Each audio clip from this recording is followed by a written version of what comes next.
Hey everybody, welcome back into North Dakota today. Well, Dr. Hanson from Sanford Health is joining us this morning to discuss the importance of vitamin supplements for kids. Good morning. Good morning. Okay, well, we are so happy to have you back, and I feel like this is honestly kind of a hot topic for parents. Oh, this is a perennial topic. People Yes. ask me about this all the time, so I figured, hey, why not? Okay, so let's get into it. What are some really important nutrient needs for kids that you're seeing? Well, I want to just couch this by saying, you know, the AAP says that if your child is eating, you know, kind of a well-balanced diet, they're hitting all the food groups, they actually don't need a vitamin above and beyond. Yeah. You know, there are some caveats to that though.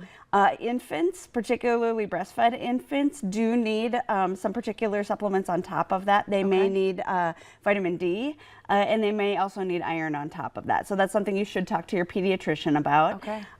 Kids who eat a vegetarian or vegan diet probably should do some supplementing on top of that, depending on the nature of their diet. And then kids who have some particular health conditions, inflammatory bowel disease, cystic fibrosis, some other health conditions, they may need some additional supplements on top of that. So those are recommendations you would want to get from your doctor as well. But the average kid who eats well, I wouldn't do it. Okay, and that might be kind of interesting to hear for some parents at home. I feel like we're constantly seeing commercials and marketing and ads on our Instagram of you need this and that and your greens and your multivitamins. So is it just marketing? Oh yeah, think about it. Marketing preys on our insecurities, right? And as parents, we want to do right by our kids. So if you're getting messaging that's saying you're a bad parent, you're a bad caregiver if you're not doing this, if you're not doing the ultimate, you know, that's going to weigh on you. That's going to eat at you. But when you look at the science, it's not necessary. Okay, well, that's actually really good to know. I think the other thing to keep in mind is that you can actually do your child harm if you're mega dosing certain vitamins or certain supplements. So there are some things that you can actually have side effects from if you go beyond the recommended daily allowance. And that can be simple side effects like headaches or nausea, but you can also get some neurologic symptoms too if you go too high on those vitamins. So you do have to be careful with it.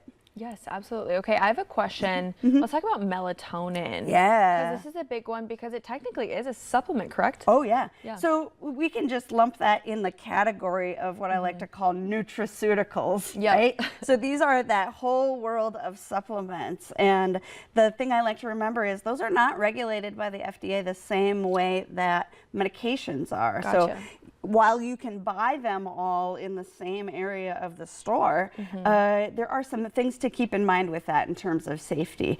They are just not tested the same way that something like ibuprofen is or acetaminophen is. And just because something says natural on it does not mean that it's safe. There are plenty of natural substances in the world that are actually harmful for humans or pets to ingest. Yes, absolutely. Okay, so, you know, the parents who are giving melatonin every night, is that okay? Should we try to wean them off? Is it kind of up to people's discretion? I just say buyer beware. We do not know. Those things are just not tested. And in that world where they're not regulated, a big concern for me is that what you read on the label might not actually be what's in the product. So those are not tested for content.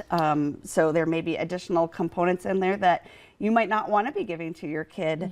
The amount of, we'll just say melatonin, the amount of melatonin that's in there might not be accurately reflected on the label. So there's been studies that have shown there have been higher amounts of melatonin. There's been studies that have been shown much lower or even no amount of melatonin in there. So again, I say buyer beware. You don't know what you're giving, and that's a risk you're taking. Yes, absolutely. So what are some signs maybe that kiddos are needing those supplements? Again, this is a conversation you should have with your doctor. If your kid is having particular symptoms that you'd like to address, you know, they're not sleeping well, they are maybe not having good energy, or they're having, you know, certain symptoms that you're concerned about, go have a conversation with your pediatrician. Lots of those things can have a wide variety of reasons for them, and you want to make sure that you're not missing a more serious health condition.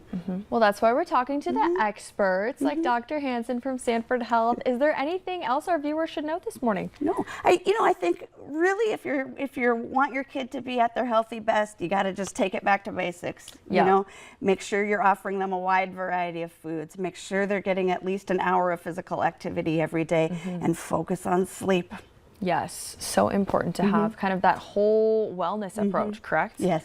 Awesome. Yeah. Okay, where can we go for more information? SanfordHealth.org is a great place to start, but I also like healthychildren.org. That's a great place to get accurate information. Awesome. Some great resources for our viewers this morning. Thank you so much, Steph. Thanks, Soph. Yes, we'll see you next time. And everybody at home, stick around. More North Dakota Today after this short break.